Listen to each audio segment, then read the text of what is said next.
যুব করতে দেওয়া যাবে না, বললো ইউনিট লোকাল করে উঠতে হবে তোমাকে। আমি বললাম ঠিক আছে, অসুবিধা নেই, আমি তো ইউনিট লোকাল করেই ওঠা ছেলে, সংগঠনের প্রতিটা ধাপ বেয়ে বেয়ে আমি উঠেছি, আমার কোনো সমস্যা নেই। কিন্তু নিয়ম তো সবার জন্য সমান হবে।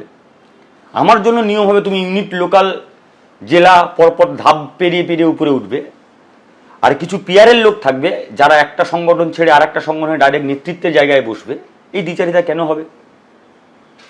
এই প্রশ্নগুলো কি অপ্রিয় প্রশ্ন? এই প্রশ্ন করা যাবে না কমিউনিস্ট পার্টির অভ্যন্তরে?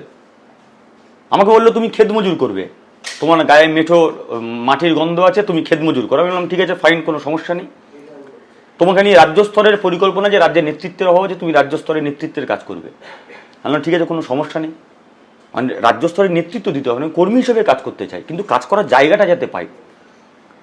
রাজ্য সম্মেলন হচ্ছে, আমাকে ডেলিগেট পর্যন্ত করেনি, রাজ্য কমিটির সদস্য তো ছেড়ে দিন, আমাকে ডেলিগেট পর্যন্ত করেনি, নেতৃত্ব তো ভাবা দূরে থাক।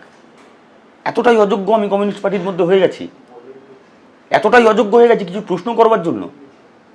যে দলের মধ্যে থেকে যদি আমি প্রশ্ন করতে না পারি, সেখানে আমাকে ব্রাত্য করে দেওয়া হবে।